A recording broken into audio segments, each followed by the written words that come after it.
ఇంకొక పార్టీ ఉన్నది 2.5 సంవత్సరాల అధికారానికి దూరం అయితే తెలంగాణను కాలబెట్టమని చెప్తున్నారు, రైలు పట్టాలు పీకేయమని చెప్తున్నారు, ఆ సింగరేణి భవన్ ని కాలబెట్టునని చెప్తున్నారు. డబ్బుల కోసం ఇంట్లో స్పష్టంగా చెప్పాలి, డబ్బుల కోసం అవసరమైతే కాలబెట్టండి, డబ్బులు ఎట్లా రావు వస్తామని చెప్పి ప్రజల్ని రెచ్చగొడుతున్నటువంటి పని కూడా ఇక్కడ జరుగుతా ఉన్నది. అంటే ఈ రెండు, మేమే తెలంగాణ తెచ్చినామని చెప్పుకునేటోడు ఒకడు, మేమే తెలంగాణ ఇచ్చినామని చెప్పేటోడు ఒకడు, ఇంట్లో ప్రజల భాగస్వామ్యం లేనంటే ఇంకా ఇబ్బంది లేదు, వాడు ఇచ్చిండు వీడు తెచ్చుకున్నాడు. ఈ మాటలు చెప్తున్నటువంటి ఈ రెండు పార్టీలు కూడా ప్రజాస్వామ్యానికి వ్యతిరేకంగా పనిచేస్తున్నాయని చెప్పి ఈ రెండు స్టేట్మెంట్ల ద్వారా రుజువైంది.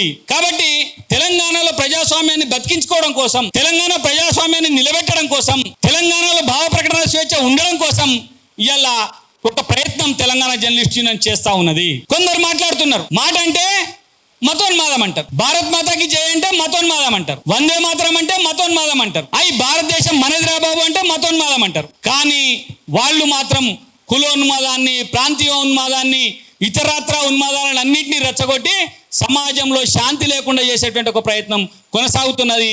దీన్ని మనం ఒక కంట కనిపెట్టాలా, వాళ్ళ ఉచ్చులో మనం పడాల్సినటువంటి అవసరం లేదు అనేటువంటి ఒక భావన, ఒక అంశాన్ని కూడా మనం తీసుకోవాల్సినటువంటి అవసరం ఉన్నది.